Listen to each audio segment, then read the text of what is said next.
Malah saya ngerasa kalau ke Jakarta ini konten saya malah nggak bisa jalan, Pak. Kenapa? Kadang kita pun bilangnya kalau sama orang kota takut tersinggung. Kita kadang, Pak, ya namanya sketsa komedi ya. Yang serius banget, pakai peralatan canggih-canggih. Nih belajar dari anak kampung. Ya. Dan AdSense-nya udah 500 jutaan sebulan. Tapi menurutku untuk saat ini tuh video panjang udah nggak relevan, Pak. Sekarang ini kan keberhasilan orang kan ditentukan oleh algoritma ya. Guys, sekarang ini produk Cina ada di mana-mana menyerbu, bukan saja Indonesia tapi ke seluruh dunia. Untuk Anda yang ingin ya kemudian mungkin mengimpor atau bahkan mengekspor ya, tidak saja ke China tapi ke negara-negara lain, harus belajar dong ilmunya. Jadi ikutin kursus yang bernama Berani Ekspor dan Impor, termasuk produk-produk dari Cina, dan kita juga bisa mengekspor ke China. Mereka banyak sekali juga butuh produk-produk dari kita ya. Untuk yang mau ikut silakan scan QR code ini atau klik link yang ada di video ini.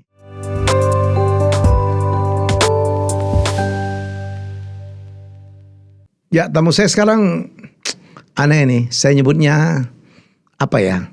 Influencer kampung. Tapi followernya, subscribernya gila ya.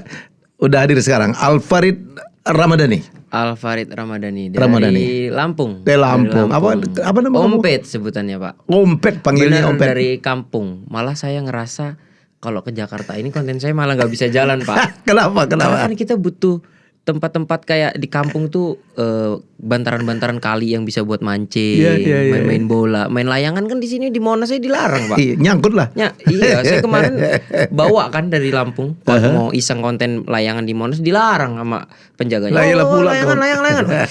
Kejam kota, Pak. Mending enak di Lampung lah kita. Tapi jadi konten ya. Jadi konten justru malah. Banyak yang nonton. Yang nonton 4 juta. Konten main layangan di Monas. Gila loh. Pakai diusir tuh. Kalau nggak diusir malah mungkin di bawah itu kali ya. Nggak, kita masukin diusir. Pet, kenapa nama Kompet? Udah bagus-bagus Alfarid. Nah ini, Pak, belum pernah saya ceritain di podcast mana-mana karena saya jarang diundang podcast. baru ini, Hari ini Pak. 3 aku denger ya. 3 sekali syuting. Gaya kali Pak, kok. yang ini kedua. Ya. Jadi gini, Pak, nama saya kan Alfarid Ramadhani. Nah saya punya ponakan pertama saya. Ya. Itu ngomongnya masih sulit lah, masa terbata-bata. Om Farid, Om Farid, Om It. Jadi diplesetin lah kawan-kawan kampung jadi Ompet. Ompet nyebutnya. Ompet justru tuh unik. Nama pertama justru ya di Indonesia. Bapak sebelumnya pernah dengar gak ada nama Nggak pernah dengar. Nah, aku kalau nggak kemarin kulihat kau terima penghargaan dari Kemenkraf, nggak kenal juga aku, ini siapa nih anak kampung ini. bener. Makanya kita main-main ke kota biar dikenal orang kota, Pak. Tapi rezeki kau tuh di kampung, Fet. Rezeki aku di kampung. Iya kan? Daril di kampung, Pak.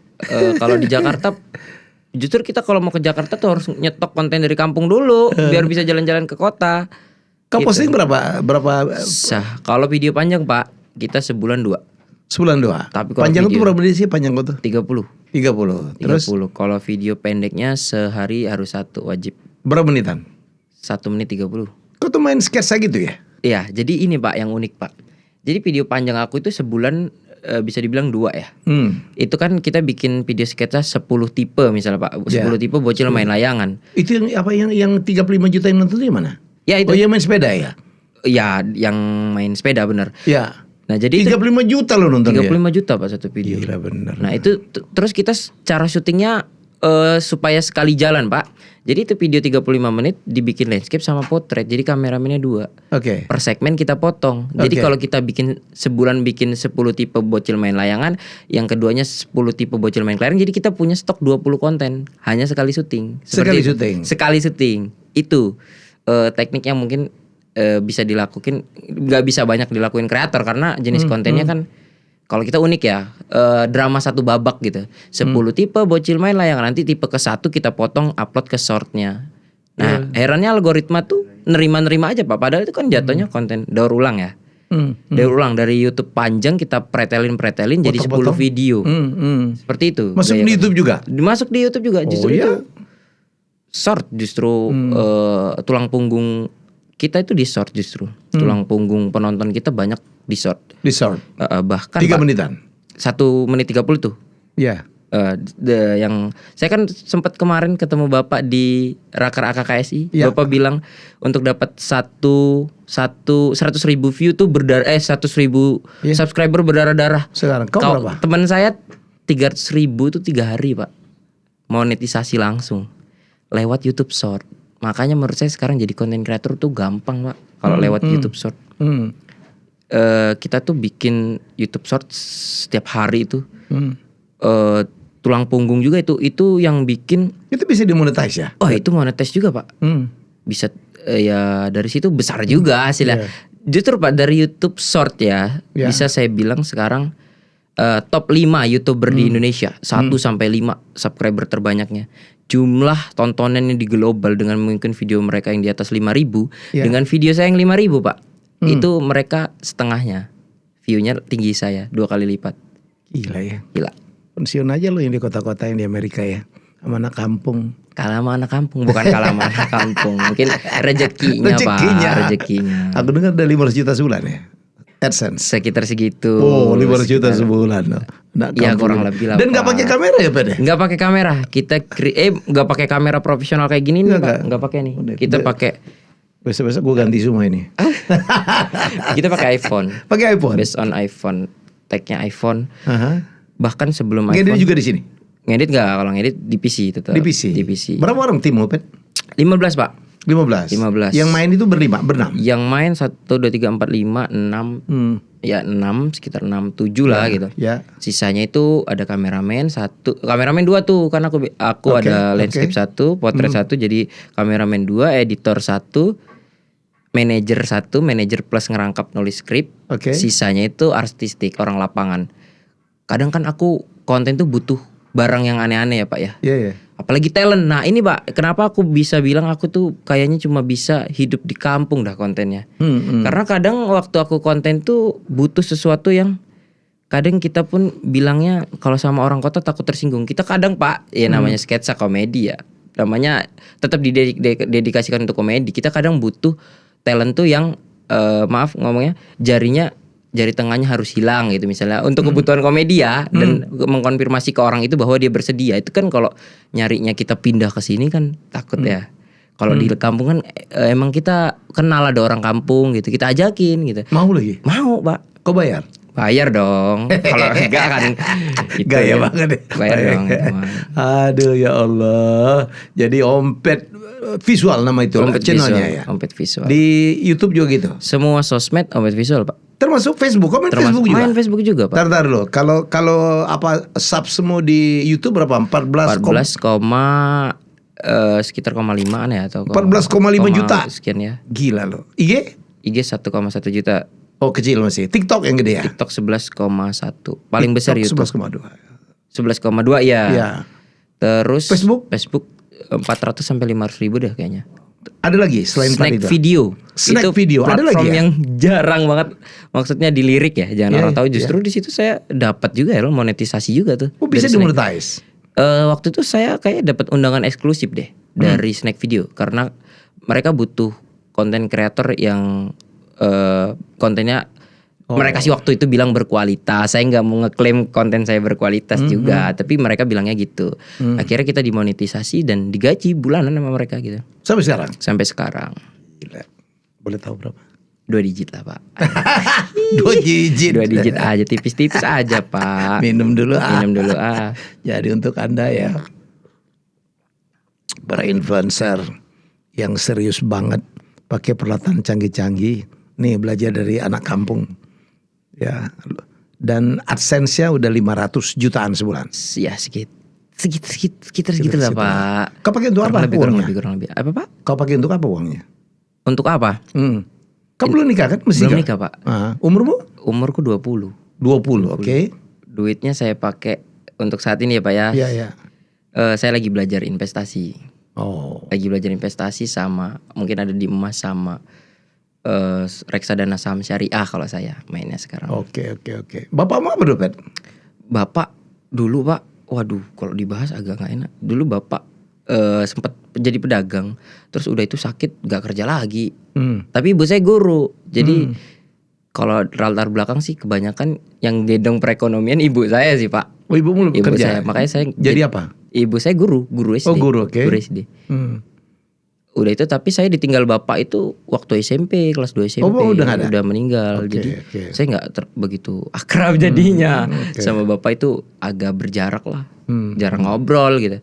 Tapi ya untuk bapak di sana saya doakan semoga Iya dong, tenang iya di dong. sisinya. Kalau nggak ada dia nggak mungkin. Nggak ada begini saya. lah, iyalah. Tapi kalau ibu masih sehat, masih seger, umur berapa? Udah pensiun 5 tahun yang lalu lah sekitar. Pet, menurutmu tuh kenapa orang banyak nonton konten-kontenmu itu? Banyak kok nonton kontenku Pak. Karena kalau aku tuh mungkin kalau aku sekarang dikenalnya banyaknya sama audiensnya anak-anak Pak. Anak-anak bocil. Kenapa? Karena kita ngangkat temanya tuh yang deket-deket aja sama mereka. Kayak 10 tipe bocil main bola, 10 tipe bocil main kelereng. Jadi apa yang mereka tonton adalah yang pernah mereka lakukan gitu. Jadi deket-deket dari itu.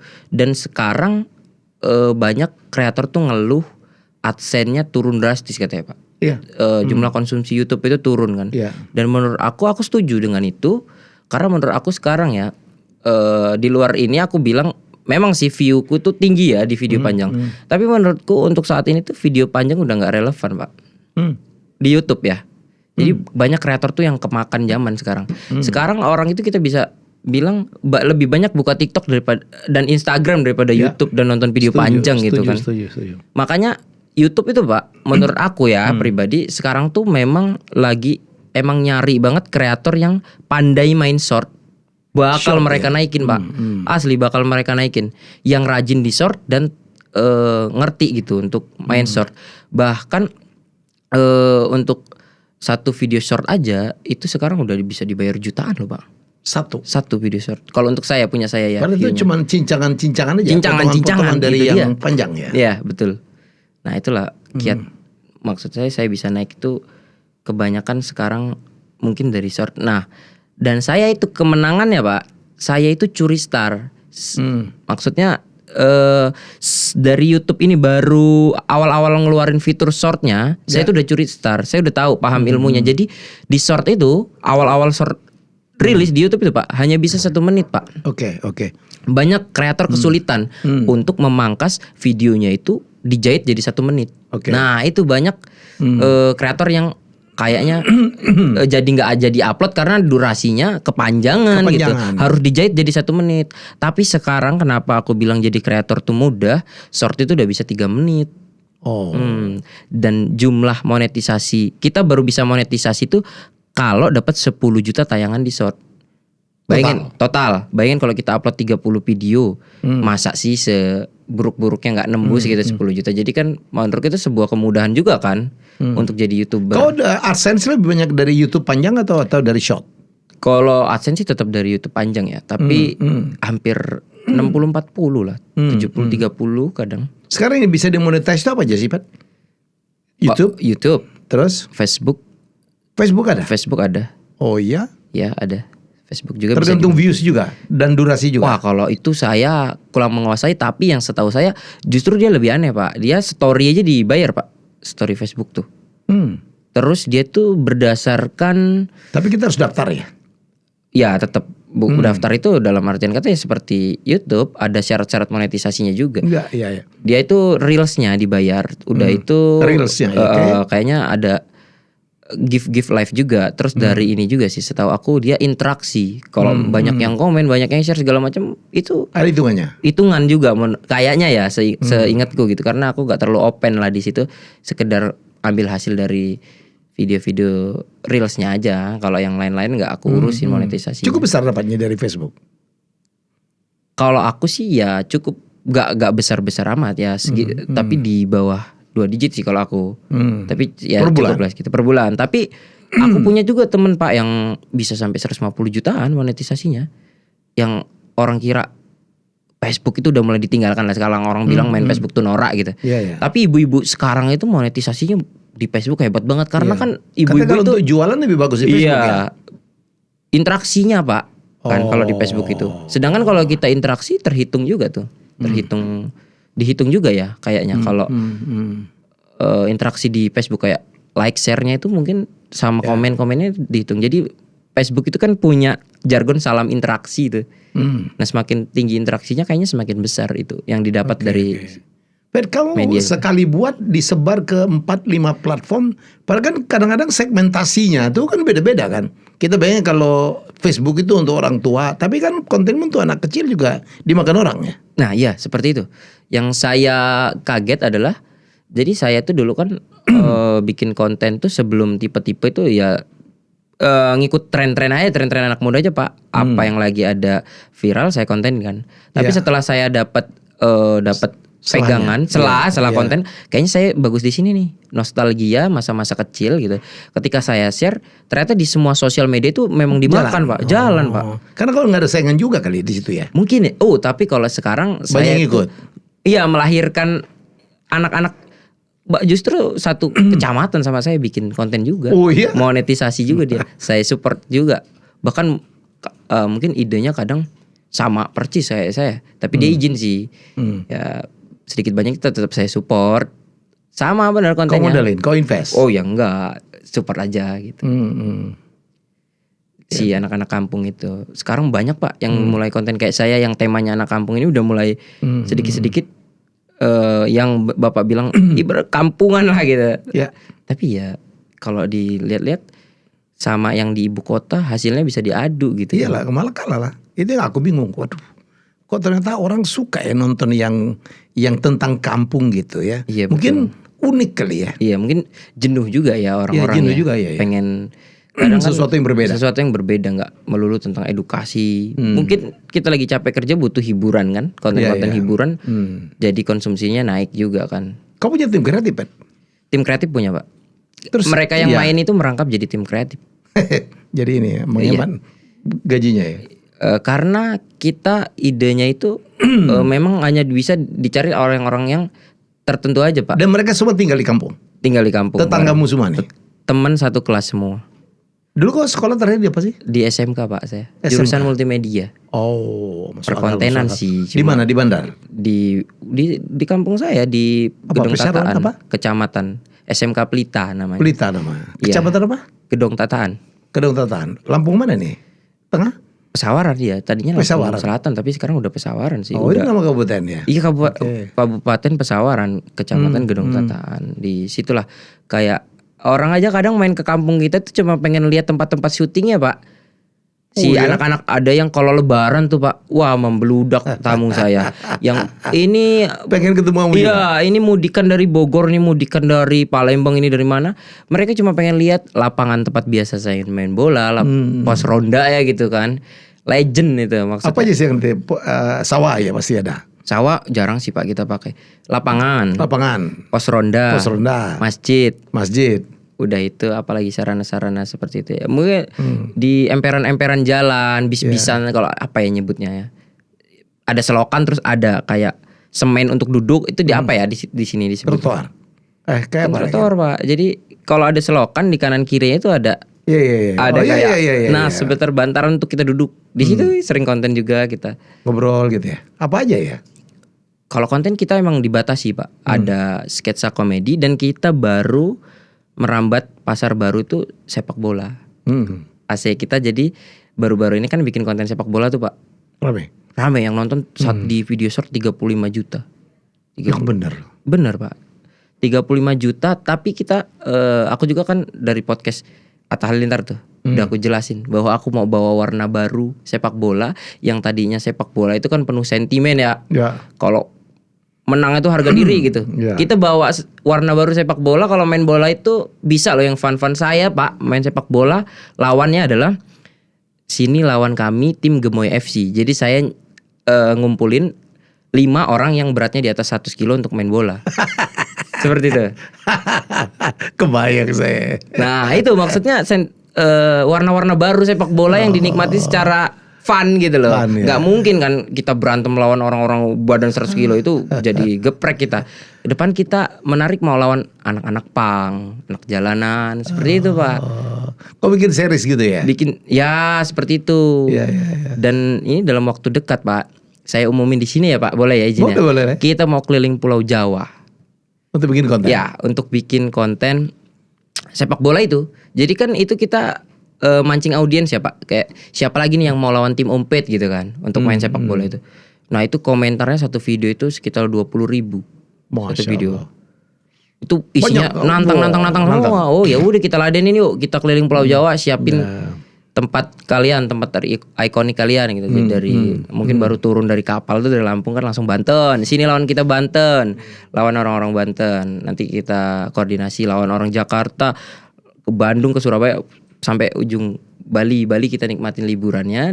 Pokoknya di Jawa itu kita full main bola, kita umumin di sini di podcastnya Pak El. Ayo silakan. Ada teman-teman yang mau nantang, boleh. Jadi tripnya Jawa Bali. Jawa sampai Bali. Makin aneh makin kau terima kali ya? Ya makin aneh makin saya terima. Saya Pak lagi nyari, saya lagi berusaha pengen lawan atlet Paralimpik. Tapi saya takut itu sentimennya negatif. Tapi kita pengen ngebawanya yang positif-positif aja kan sebenarnya. Tapi harus hati-hati sih lawan atlet Paralimpik. Seperti itu yang unik, maksud kita unik-unik aja gitu. Tanpa ada sentimen-sentimen negatif, kita bawanya positif-positif aja, fun gitu. Pun kita masih bisa kalah. Kemarin kita lawan orang 100 kilo itu hampir kalah Pak. Jadi kan rulesnya, peraturannya itu siapa yang bisa cetak 3 gol duluan menang kan. Mereka itu karena badannya besar-besar, waktu di syuting itu kan penuh ya, kena badan terus. akhirnya mereka itu hampir menang lah gitu. Karena kalau menang kan dapat duit Pak. Oh kok kasih hadiah? Dapat 500.000 satu tim kalau menang. Hampir kalah tuh, kita nggak ada settingan. Misalnya teman-teman yang mau nyoba, yang paling menarik kita pilih lah gitu ya Pak ya. Nah, gitulah. Mereka ngelamar dulu? Ya banyak yang ngelamar dulu lewat WhatsApp. Ngirimin timnya gitu. Iya, kasih dulu nih portofolio timnya apa nih biar yang menarik untuk kita lawan apa gitu. Luar biasa. Nah, itu Pak. Tapi dari konten-konten ini kau buat tuh yang kreatifnya gila banget menurut Ompet yang mana Pet? Yang kreatifnya gila. Salah satunya yang tadi ya, sepak bola ini termasuk masterpiece saya juga kan Pak. Oh kemarin saya diundang Bayangkara. Diundang Bayangkara FC, tim Liga 1 untuk lawan mereka. Yang notabene saya ini kan gak bisa-bisa amat ya main bola, hanya untuk main bola ala kampung. Sampai diundang Bayangkara, sampai bisa diundang Atta Halilintar. Itu termasuk masterpiece. Cuma kalau yang bikin saya meledak gitu? Meledak tadi itu Pak, tipe-tipe itu kan. Kalau itu udah melekat di saya lah gitu. Ciri khas kamu banget. Ciri khas saya. Tapi baru-baru ini gebrakan yang saya lakuin itu gak berhenti di situ. Karena kalau kita lapar Pak, otak itu mikir, waduh gua gak boleh tuh. Iya Pak, gak boleh turun nih. Pokoknya harus nih, apa aja harus gue lakuin selagi itu positif dan tidak menyinggung ya. Aku baru tuh bikin, ini kebetulan warnanya lagi netral sih Pak. Kemarin dia ketemu saya warnanya merah. Itu karena pudar, merah. Nah ke depan ini termasuk gebrakan lagi nih Pak. Saya mau warnain rambut, kalau follower saya misalnya tembus sekian gitu. Untuk apresiasi nanti saya warnain. Tapi warnanya belum boleh dibocorin. Karena mau warna selanjutnya. Itu penting gitu ya. Penting. Buat apa ya, istilah engage gitu ya. Engagementnya tinggi Pak. Saya pernah dapat satu hari itu atau 1 atau 2 hari itu dapat 1 juta follower karena warnain rambut dalam 1 hari ya. Dari yang 11 juta saya dapat di TikTok itu. Di TikTok. Kalau saya fokus di TikTok untuk campaign warnain rambut ini. Untuk next warna rambutnya belum bisa di-spill karena ada kerja sama brand. Dari warnain rambut aja bisa dapat brand kan Pak. Maksudnya ide-ide liar kayak gitu tanpa kita expect bisa datangin rezeki juga gitu kan. Endorsan banyak dong? Endorsan alhamdulillah lancar Pak. Banyak juga. Ada blocking juga? Blocking itu gimana Pak? Yang masuk ke dalam konten gitu. Misalnya disuruh makan mie instan. Oh iya jelas. Rata-rata konten endorse itu seperti itu sih yang masuk di kita. Suruh nge-review ini nge-review itu gitu ya. Ya gak nge-review aja, disuruh make atau disuruh nyoba gitu. Ya pasti itu. Ya untuk kayak gitu juga banyak sih. Kita udah banyak kerja sama banyak brand juga sih. Portofolionya udah banyak lah, ngerjain banyak brand. Bahkan brand-brand yang tingkatnya dari awal konten tuh yang belum terkena, brand-brand kecil mikro sampai brand-brand raksasa udah masuk ke kita. Itu di luar AdSense tuh? Di luar AdSense. Kayak kali kok. Kemarin akhirnya dia karena inisiatif sendiri, terima kasih Ompet menjadi Ketua Asosiasi Kreator Konten Seluruh Indonesia, Aksi Perwakilan DPW Lampung. Alhamdulillah. Terima kasih ya. Sama-sama Pak, karena saya juga merasa karena sebelumnya nih ada pengalaman nih Pak. Ya. Saya jelasin dulu latar belakang kenapa saya mau ikut AKKSI. Jadi waktu itu saya itu akun TikTok saya itu terblokir Pak. terblokir permanen oleh platform TikTok gitu kan. Saya udah coba mediasi sama TikTok lewat email yang mereka tersediakan gitu kan. Saya kasih banding saya kasih banding ini bahwa appeal, ya saya bikin bikin akun baru, saya bikin saya rasa dedikasi saya ke TikTok selama 4 tahun tidak adil karena langsung di-ban karena 1-2 hal kesalahan kan. Tambah di-ban Pak karena kita defend kan.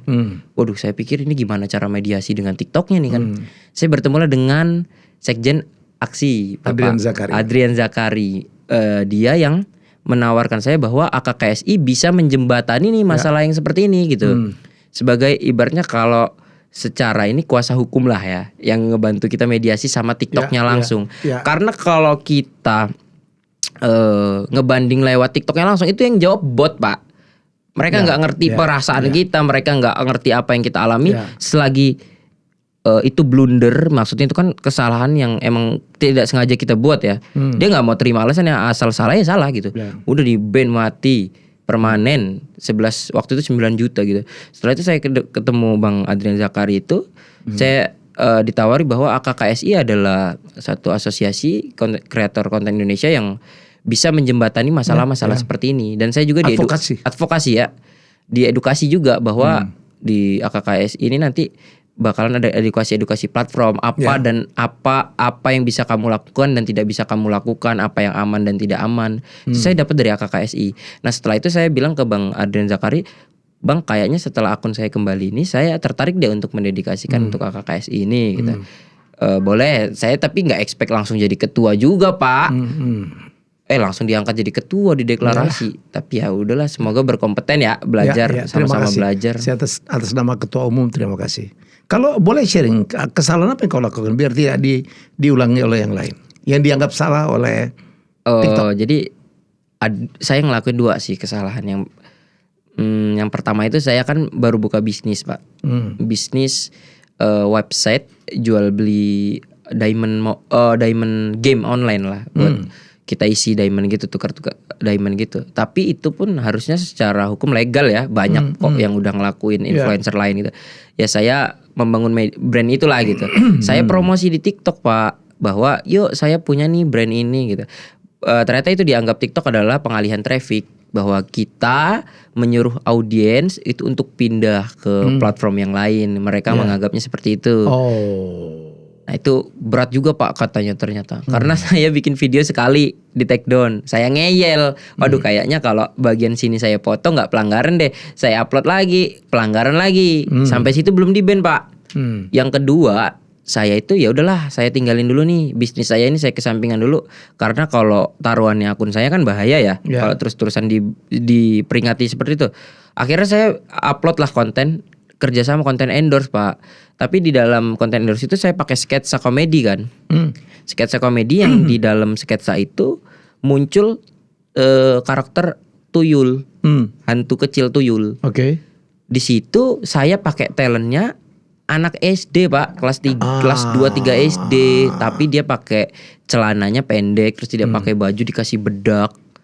Nah kalau di YouTube aman tuh Pak. Tapi saya tidak tahu. Saya sebenarnya tahu waktu itu kalau harusnya itu di YouTube, di TikTok berbahaya, tapi ada miskom sama tim, terupload lah itu konten langsung tanpa basa-basi 5 menit postingan itu di-upload, langsung tutup permanen. Eksploitasi dan ketelanjangan anak di bawah umur. Waduh, saya kepalang. Saya mau bilang nggak salah tapi saya salah gitu kan. Akhirnya yang saya bilang, saya bikin video klarifikasi, bikin akun baru tuh Pak. Saya bikin klarifikasi, pihak TikTok yang saya hormati, dedikasi saya 4 tahun ngonten, gara-gara 1-2 kesalahan ini tidak adil kata saya. Pup, makin di-ban Pak. Makin di-ban kata Bang Adrian Zakari itu. TikTok itu saat ini tidak butuh defend kamu gitu kan. Malah dia makin kesel karena Pak, saat itu TikTok isi komentar akun resmi TikTok Indonesia itu ada ribuan, 1-2 ribu itu komennya balikin akun Om Pet karena masa saya itu militan, bocil itu nyerang akun TikTok pada kala itu. Makin dibenci saya sama TikTok kan. Untunglah ada AKKSI ini yang menjembatani saya. Jadi saya juga berterima kasih lah sama AKKSI. Kita sama-sama belajar dan sama-sama membutuhkan juga. Ya jadi itulah gunanya kenapa kita dirikan aksi ya, Aksi. AKKSI atas pemerintahan Kementerian Ekonomi Kreatif. Jadi kita advokasi, bisa membantu edukasi juga. Benar. Saya kemarin juga pernah jadi masalah karena konten saya ada yang ditwist, ada yang difitnah, di plot twist gitu ya, dipotong kemudian dianggap apa menyerang siapa, maksud kita tidak begitu. Jadi tapi saya dengar sekarang ya, karena saya tiap hari ngomongin itu tuh, Pat. Udah tiba saatnya ada aturan main lah, bahwa influencer ini nggak bisa sembarangan gitu ya, nggak bisa sembarangan ngomong. Ya, kayaknya sebentar lagi kita akan ngikutin China atau ngikutin Australia itu, bahwa nggak ada aturan main lah. Ya nggak semuanya orang sembarangan ngomong, padahal itu belum tentu kebenarannya. Oh itu bakalan ada kebijakan ya, kayaknya nanti. Akan ada gitu. Saya kemarin udah mendengar dari Komdigi sedang mengupayakan itu. Supaya lebih terfilter ya. Terfilter lah. Kalau nggak hancur lah negara ini. Bener sih. Fitnah dengan apa post truth. Apalagi seperti yang sekarang lagi rame-rame yang menteri aja dibegituin ya, diperlakukan di sosmed ya. Maksudnya menteri aja bisa seperti itu, apalagi orang-orang yang harusnya kayak seperti saya ngelakuin suatu kesalahan bisa habis di sosial media karena mereka jatuhnya yang menghakimi kan, dibikin-bikin meme yang waduh harusnya tidak pantas ya. Tidak pantas, itu akan dibatasi nanti. Ya depan. Kayaknya kita lihat aja apa yang boleh itu. Kalau di Tiongkok itu yang jelas kalau kau mau ngomong hukum kau harus sarjana hukum. Ya kalau kau mau ngomong keuangan kan pengaruhin banyak orang nih, harus orang yang ada sertifikat di keuangan, nggak bisa lagi sembarangan. Tapi apa seperti itu tidak membatasi kebebasan berpendapat kita? Ya justru? Antara itulah. Kau boleh berpendapat, tapi nggak boleh melanggar, nggak boleh memfitnah, nggak boleh menyebarkan sesuatu yang belum jelas kebenarannya. Jadi kan begitu dong. Jadi konteks yang diambil itunya. Iya. Tapi kalau seperti itu jadi konteksnya terlalu satu arah dong Pak. Kita mau ngomongin bisnis, misalnya ngomongin investasi. Kalau yang orang itu ternyata jago investasi tapi tidak terverifikasi bahwa dia investor segala macam, kan jadi ribet sendiri gitu. Memang jadinya. Kita lihat kayak apa aturannya. Kadang-kadang mungkin diploma itu kan urusan lain mungkin ya. Tapi track record dia ya kan, apakah track record bisa mungkin juga ya. Begitu. Kita belum lihat nih karena aturannya nanti seperti apa. Jadi dan di Australia sekarang anak-anak di bawah 16 tahun malah tidak boleh bermedsos. Di Australia. Itu juga kan dengar-dengar bakalan ada pembatasan medsos juga ya. Iya. Udah ada. Tapi kalau YouTube udah jelas dong, anak-anak tidak boleh bermain YouTube kan? Iya, ada. Yang sebelum kita upload ini kan ada ya, video tidak dibuat untuk anak-anak. Tapi kasusnya sekarang pembatasan seperti itu hanya formalitas sih Pak bagi saya. Anak tuh udah bisa pinter sendiri, jangankan buka YouTube, website ilegal aja masih bisa dijebol pakai VPN. Ya itu kalau di Australia platformnya yang dikenain. Bukan pelakunya tuh. Kalau sampai bisa dijebol anak dia akan kena tuh. Oh iya. Iya. Jadi harus diprotek gitu. Iya, fair ya kebijakannya. Iya. Karena demi pendidikan anak-anak ya. Jadi menurut saya sih penting. Tapi kalau kontenmu mestinya mana-mana aja. Sebenarnya kalau konten saya, maksudnya kalau yang dibatasi total Pak. Kalau yang sampai anak nggak bisa kayak di Australia itu berarti kasusnya nggak bisa sama sekali nggak bisa pegang HP. Iya, nggak boleh untuk bermedsos. Wah, kalau itu mah berdampak sama kita. Kalau di konten kreator itu pukulan banget tuh Pak. Justru itu malah jadi PR lagi nih buat Indonesia. Kenapa Pak? Karena kan sekarang Indonesia lagi genjot ekonomi kreatif ya. Salah satunya dari konten kreator. Kalau hal itu diberlakukan total, justru itu kita ngaruh. Lihat nanti apa boleh dan tidak ya. Justru itu ngaruh nggak sih ke ekonomi kreatif kan? Kalau kau pun tidak boleh bermain dengan anak-anak. Ya tapi kalau kau yang nonton kan emang di algoritma di dashboardmu yang nonton siapa? Anak-anak di bawah umur rata-rata Pak. Oh. Nah itu, waduh tolong dipertimbangkan lah yang adil gitu. Saya ya. Kalau itu saya belum dengar ya. Ya kalau kecuali saya yang sih kayak di China. Lihat secara objektif tapi aja. Orang sekreatif kau dilarang di A nanti ada aja ke B-nya. Tuh ada platform baru atau? Iyalah. Atau kan justru mungkin kau harus berubah konten ya. Soalnya kau nggak mungkin juga bertahan dengan itu terus bertahun-tahun kan karena orang bosen juga ya kan. Ya tetap kita sejauh ini sih masih nyaman ya. Tapi memang benar kata Pak Helmi kita bakal nggak bisa di situ-situ aja kan. Harus evolusi. Yang saya juga dengar statement Pak Helmi itu keren. Kita tuh jangan menolak kemajuan zaman kan. Sekarang udah ada AI juga ya. AI kau lihat lah, aku bikin film-film dari AI. Film dari AI itu ya. Ya. Apalagi sekarang siapa tahu nggak menutup kemungkinan saya udah bisa tinggal duduk di kursi Ya, yang AI main, yang kerja yang main. Kau lihat di IG ku, aku bisa wawancarin Tengku Umar kemarin. It's not me, itu bukan saya. AI. Saya lagi mau bikin wawancarain mungkin Albert Einstein. Oh gitu ya. Dari AI itu. Dari AI. Ya memang benar. Ya. Nah, harus begitulah. Iya sih, AI itu seperti ya sama aja kan dengan sosial media, seperti pisau juga AI Pisau itu. juga ya. Kadang bisa. Selalu gitu. Iya bisa. Ya tergantung yang menggunakan kan. Ya. Pet, kalau boleh tanya, kau belajarin dari mana, Pet? Kan ilmumu juga cuman SMK kan, bukan merendahkan SMK gitu. Iya betul. Di luar itu memang saya pendidikan terakhir emang SMK gitu. Saya pengen juga sih kuliah setelah ini nyelain waktu untuk kuliah. Tapi ya yang seperti ini justru Pak kontroversinya yang kalau sosmed ditutup saya nggak setuju karena saya dapetnya dari sosmed yang begini-begini kayak saya belajar investasi gitu. Belajar dari sosmed ya? Belajar dari sosmed. Saya belajar financial freedom itu dari sosmed juga. Siapa yang kau baca? Siapa yang kau dengar? Raditya Dika. Idola saya sejati. Raditya Dika. Saya belajar financial freedom dari Raditya Dika gitu, cara manage uang. Gimana dia kalau dia kan menceritakan bahwa di umur 20 dia terus taruh duitnya di instrumen investasi yang returnnya which is nggak kurang dari 7%, yang 4%-nya bisa kita pakai untuk hidup selamanya dan 3%-nya untuk menahan inflasi seperti itu kan yang saya dengar dari Raditya Dika. Saya belajar itu dari sosmed gitu malah Pak. Terus yang politik tapi kalau dia ngomong keuangan, dia sarjana keuangan loh. Iya, dia belajar keuangan di gitu. Australia. Di Australia. Ya, tapi kalau memang Raditya Dika memang bidangnya sih gitu. Ya, di luar dia komedian juga. Di luar komedian gitu. Penulis novel, tapi dia kalau dia ngomong keuangan itu sah. Raditya Dika. Gitu loh maksudnya. Ini baru tahu sedikit, ngomongnya banyak betul gitu kan. Kadang-kadang menyesatkan orang gitu loh. Banyak juga ya. Ada yang bilang portofolionya sekian M sekian T padahal bisa jadi kan berita yang menyesatkan juga ya. Kan kita baru saja selesai itu yang flexing yang mantan penjual koran jadi apa gitu, ujungnya nipu orang, ujung-ujungnya kan main money game, main apa skema Ponzi, itu yang tidak diperbolehkan. Harusnya ya yang seperti itu. Ya jadi berarti jadi kalau peraturan itu jadi diterapkan PR juga buat pemerintah untuk pilih-pilih juga kan mana yang beneran bidangnya, mana yang kedok.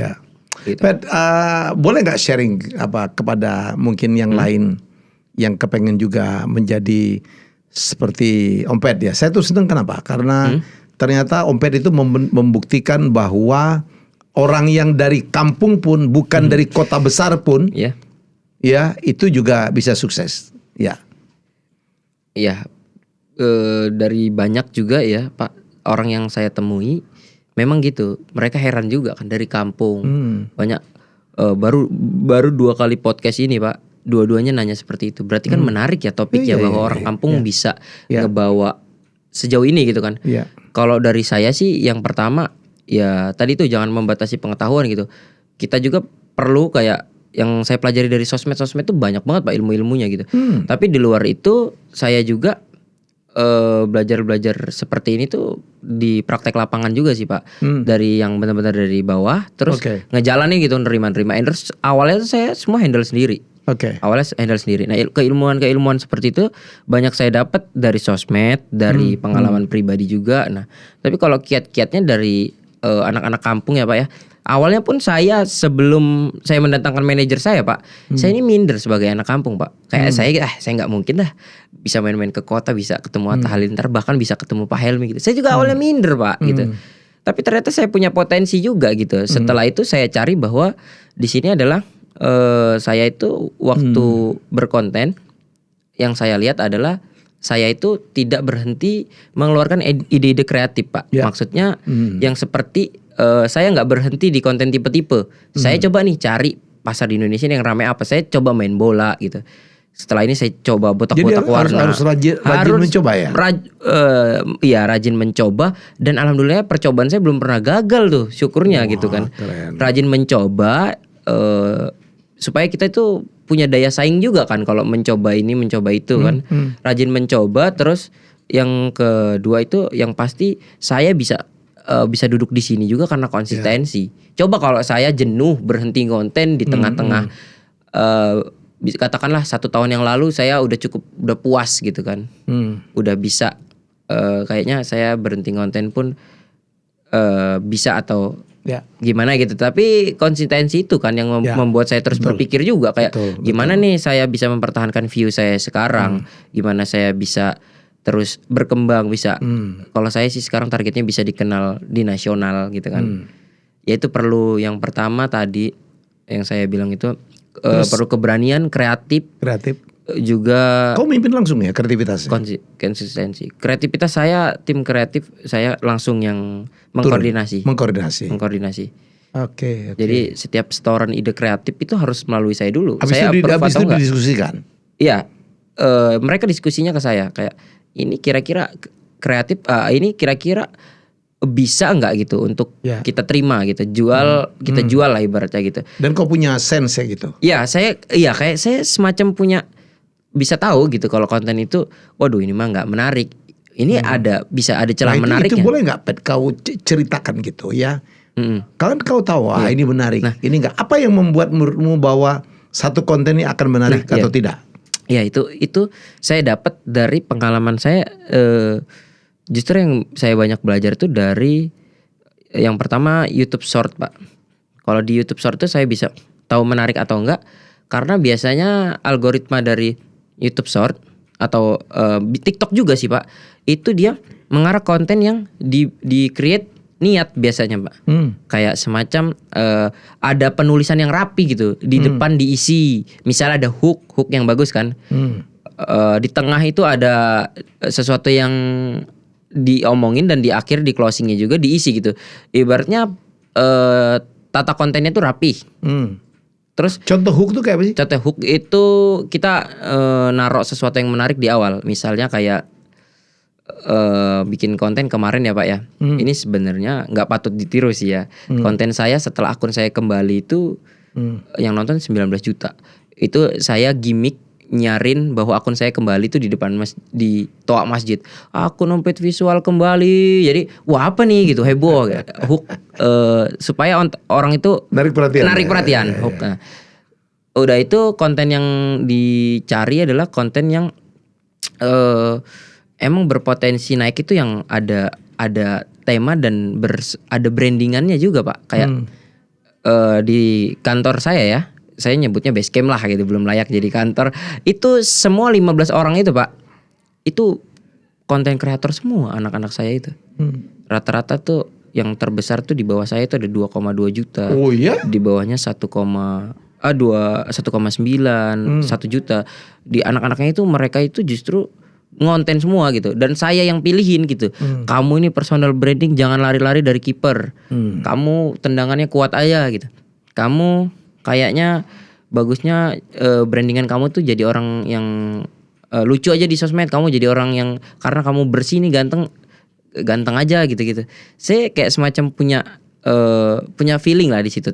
Selagi setelah kita punya pegangan branding yang mau kita bawa, yang tadi itu Pak, kita dari penulisan juga adalah senjata juga sih Pak. Gimana kita ngebawain orang ganteng nih bisa menarik dilihat gitu kan. Kita bikin ceritanya gimana orang yang aku suruh jadi kiper ini bisa terus muterin 100 konten lewat tema kiper gitu.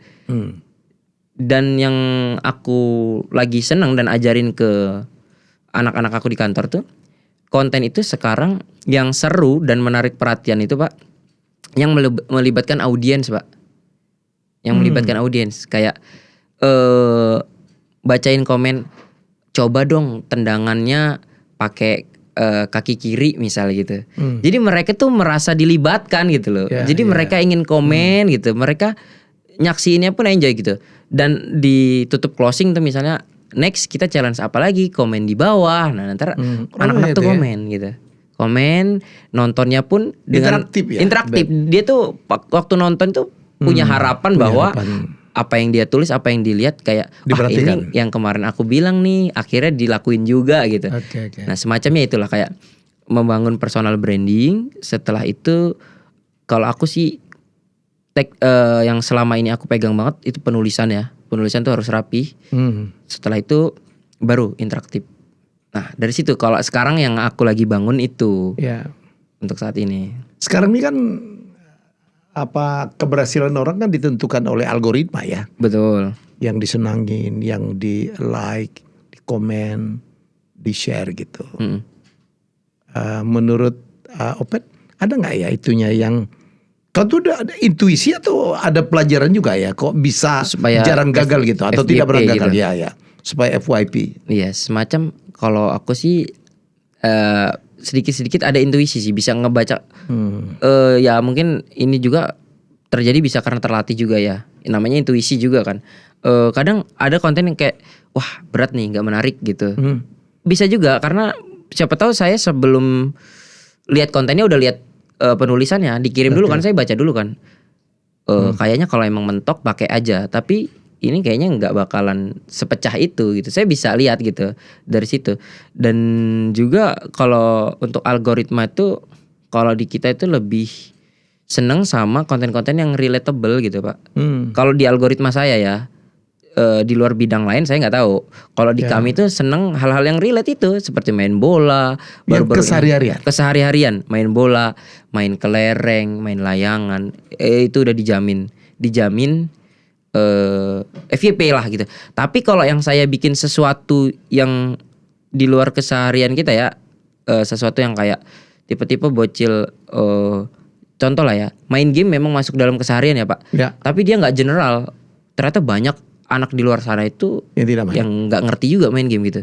Jadi ketika saya bikin main game itu lebih sepi daripada saya bikin main layangan gitu. Jadi saya cari konteksnya yang umum-umum aja, yang semua orang walaupun dia nggak pernah main, seenggaknya dia pernah lihat deh gitu. Jadi kan menarik. Dari mana kau dapat Pet? Apakah memperhatikan medsos-medsos yang lain yang lagi viral? Enggak, kalau saya sih dapat dari awalnya coba-coba aja sih Pak. Kayak saya bikin video 10 tipe bocil. Nah, rame, saya terusin. Nah, akhirnya terbentuk lah mungkin di situ ya intuisinya. Mungkin ini kan pengalaman juga ya. Udah berapa ribu video kau buat? Baru 800. Baru 800. Baru 800. Selama ya dari 2023. Kalau kita tuh beneran mulai ngonten tuh waktu kelas 11 SMK Pak. Itu 2021. Jadi waktu itu Covid, kebutuhan sosial media membludak kan. Membludak ya. Jadi memang iya di situ bisa celah untuk jadi content creator tuh masih sebenarnya bisa dibilang masih sedikit, tapi juga tidak sesulit itu karena kan kebutuhan yang sosial media besar itu. Tapi yang ku bilang sekarang jadi content creator lebih mudah karena ada YouTube Short. Ku bilang seperti itu. Seneng ya bahwa apa yang kau sampaikan diterima banyak orang ya. Seneng Pak, alhamdulillah seneng. Kayak bahkan sekarang yang menerima kontenku itu bukan cuma anak-anak aja kan. Karena yang ku buat futsal itu sekarang saya berangkat dari Lampung di bandara aja kayak penjaga-penjaga bandaranya tuh kenal saya gitu, yang saya aja kaget gitu. Mau main bola ya di Jakarta gitu. Gitu ya? Saya dapat audiens baru nih dari main bola yang tadinya Pak audiens saya itu anak kecil. Kalaupun ada orang dewasa itu yang sedang mengawasi anak kecil main HP Pak. Jadi isi komentarnya itu Pak, anak saya setiap hari nonton Om Pet katanya. Yang diceritain Om Pet mulu gitu. Tapi profilnya ibu-ibu. Oh, saya dapat audiens baru lah walaupun dari anaknya gitu. Tapi sekarang saya ngebuka jalan audiens baru lewat konten-konten yang lebih kreatif itu kan. Kalau kita bener kata Pak Helmi, kalau kau terus di situ Pet, kan nggak akan terus di situ juga. Makanya Pak pelan-pelan kita cari. Karena orang bosanan juga kan. Bosanan juga, merambat ke konten-konten yang lain juga. Ke depan nggak menutup kemungkinan ya. Siapa tahu kan ada podcast yang lucu untuk bahas-bahas masa kecil kan kita nggak tahu juga. Namanya perkembangan zaman. Pet, apalagi yang kau mau buat ke depan kecuali tadi mau tur sampai ke Bali untuk mungkin yang mimpi yang lebih panjang lagi apa sebagai seorang mimpi yang lebih panjang untuk atau cita-cita yang lebih panjang lagi? Kalau cita-cita yang lebih panjang lagi sih saya untuk saat ini bukan lebih ke cita-cita Pak. Lebih ke perjuangan saya Pak. Saya ingin bertahan lebih lama di entertain ini. Gimana pun caranya, selama mungkin. Karena kan banyak kasusnya Pak sekarang itu orang hanya sekedar sekelibet lah ibarat kita lihat. Wush, udah namanya gak dikenal lagi. Terus muncul berita. tahu artis ini begini kabarnya sekarang. Wah, saya takut banget tuh Pak kalau kayak gitu Pak.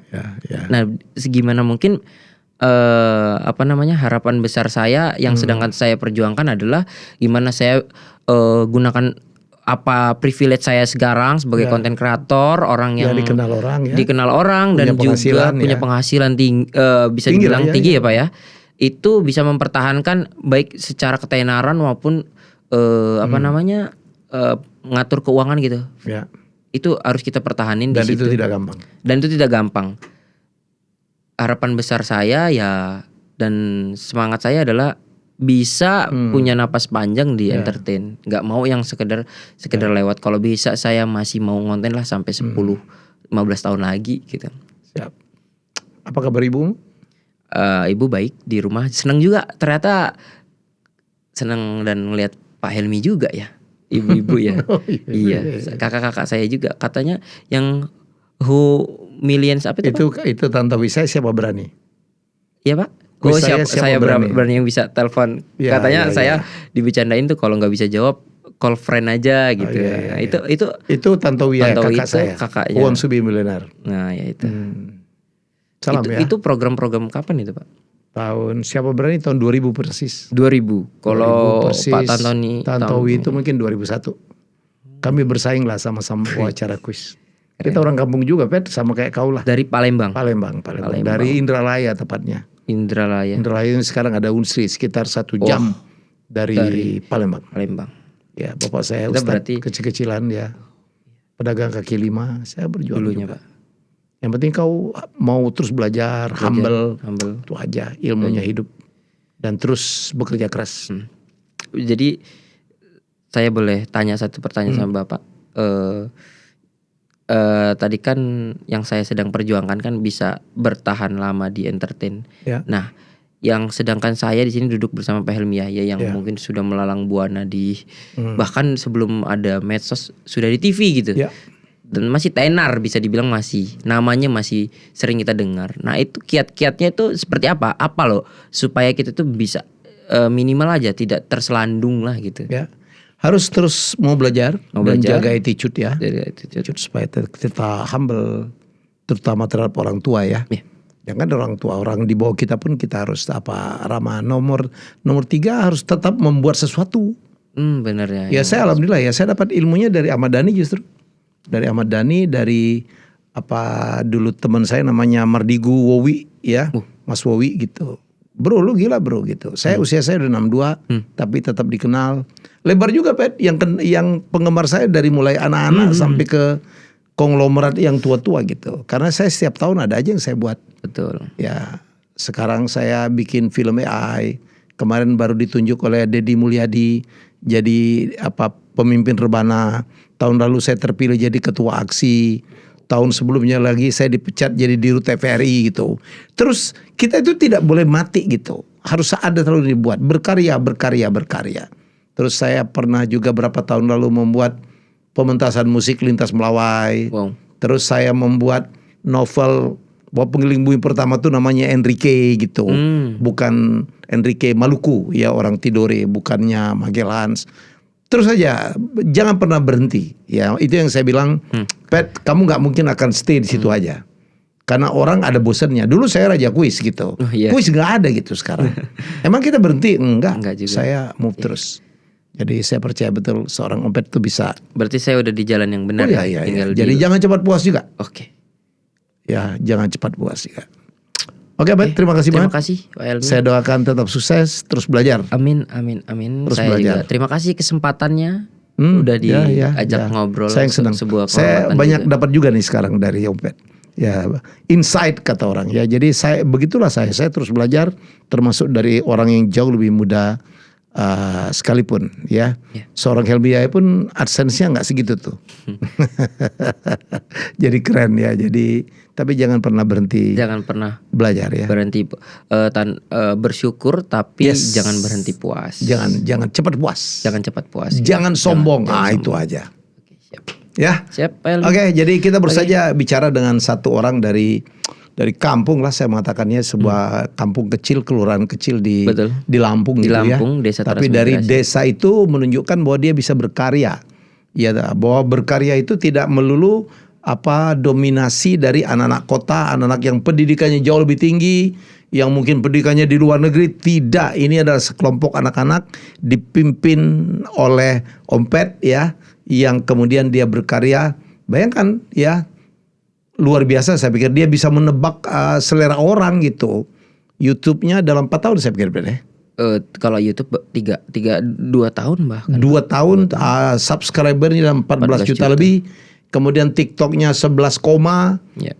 kemudian YouTube Facebooknya Instagram, hampir 500 ribuan. IG-nya berapa tadi? 1,2 juta. 1,2 juta dan AdSense-nya 500 juta. Aduh, Ngeri banget. jangan segitu Pak. Lebih tinggi lagi. Enggak juga. Ya bisa kita kalau kita 3 digit lah. Enggak nyampe lah segitu Pak. Jangan melebih-lebihkan, takut dimakan media. Apa keterbukaan. Kalau masalah pajak dia pasti tahu lah, dia langsung relate ke sananya ya kan. Jadi menurut saya sih kalau enggak pun ya doa saya lah. Tapi saya percaya udah mendekat-dekatin angka itulah ya kan.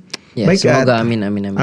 Terima kasih Om Pet. Ya, terima kasih ya Om Pet Visual. Jadi silakan tonton baik IG-nya, YouTube-nya, TikTok-nya, apalagi Reels-nya. Ya, snack video juga ya. Snack video juga ada. Ya, dan jangan pernah berhenti belajar. Bekerja dan terima kasih. Terima kasih Pak Helmi. Ya.